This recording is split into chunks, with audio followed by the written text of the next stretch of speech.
आप लोगों को गणित का एक बहुत ही महत्वपूर्ण उपयोग बताऊंगा। आज हम लोग देखेंगे कि बाजार में किस तरह से व्यापारी जो होता है वो फटाफट 100 ग्राम 200 ग्राम 50 ग्राम का मूल्य निकाल लेता है। अगर आजकल आप बाजार जाइएगा तो वहाँ देखिएगा कि जो ओरिजिनल जो किसान है उससे ज़्यादा जो है व्यापारी आप लोग को सब्जियां बेचते हुए या फल उल बेचते हुए देखेंगे।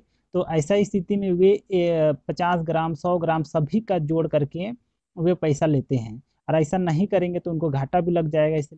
इसके चलते हम लोग उनको दोषी भी नहीं ठहरा सकते हैं। तो आप लोगों को ये चाहिए कि आप भी ये सीख लीजिए कि 100 ग्राम 200 ग्राम या 50 ग्राम का मूल्य कैसे निकालते हैं, ताकि आप उनके द्वारा ठगी का शिकार ना हो।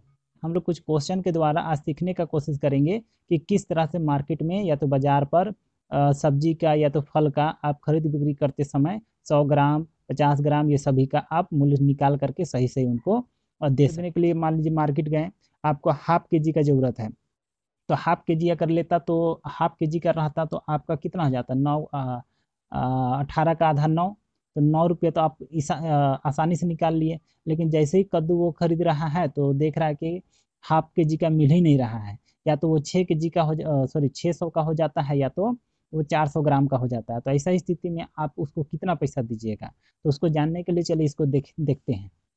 तो देखिए सबसे पहले समझिए कि 1000 ग्राम 1000 ग्राम बराबर होता है 1 केजी, और उसको 100 में बदलेंगे तो आप कहिएगा 10 ग्राम इक्वल टू होता है 1 केजी।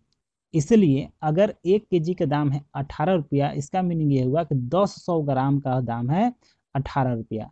अब हमको निकालना है 100 ग्राम का, तो 100 ग्राम का निकालने के लिए क्या करना पड़ेगा, ये 18 को 10 से भाग करना पड़ेगा।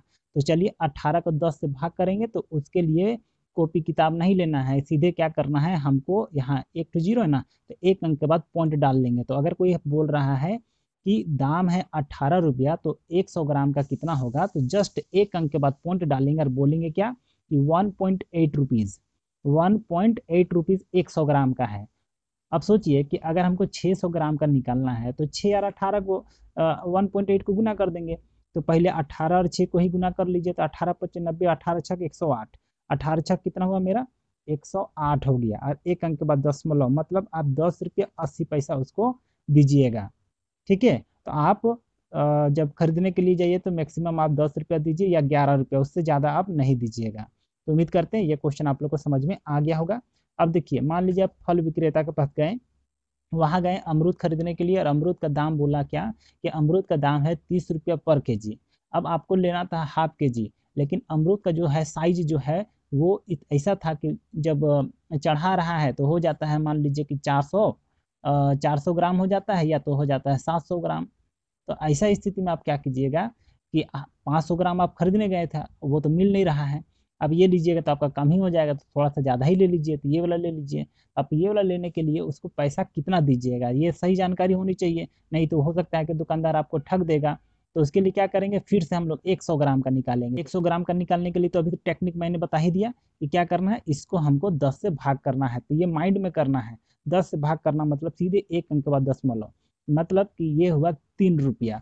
कि अगर 100 ग्राम अगर आप खरीदिएगा अमरूद तो लगेगा 3 रुपया। अब हमको चाहिए 700 ग्राम, तो 7×3 = 21, तो 21 रुपया आपको देना पड़ेगा 700 ग्राम का। तो उम्मीद करते हैं इस तरह का क्वेश्चन आप बनाने के लिए समझ गए होंगे। बाइलक कभी कभी 50 ग्राम का भी आपको जानना पड़ेगा, तो आप 50 ग्राम का कैसे निकालिएगा, तो बहुत ही सिंपल है। 100 ग्राम का अगर 3 रुपया है तो 50 ग्राम का क्या लगेगा, 1.5 रुपया लगेगा। समझ में आया। उसी तरह अगर 100 ग्राम का लगता है 1.8 रुपीज़, तो इसका आधा 50 ग्राम का लगेगा, तो इसका आधा कितना होता है 0.9। तो इतना रुपया कहने का मतलब लगभग लगभग 1 रुपया मान के चलिए, तो 1 रुपया आपको क्या लगेगा, एक 50 ग्राम का लगेगा। ठीक है, तो उम्मीद करते हैं कि आपको इस तरह का क्वेश्चन सॉल्व करना समझ में आ गया होगा, और थोड़ा सा प्रैक्टिस कीजिएगा तो आप बहुत ही आसानी से बाज़ार में खरीद बिक्री कर पाइएगा, और कभी भी ठगी का शिकार नहीं होइएगा। और अगर आप सब्जी उब्जी बेचिएगा या फल उल बेचिएगा तो कभी भी आपको घाटा का सौदा नहीं होगा। तो आज के लिए इस वीडियो पे इतना ही। अगर वीडियो अच्छी लगी हो तो वीडियो को लाइक कर दीजिए, और चैनल में नए हैं तो चैनल को सब्सक्राइब कर लीजिए।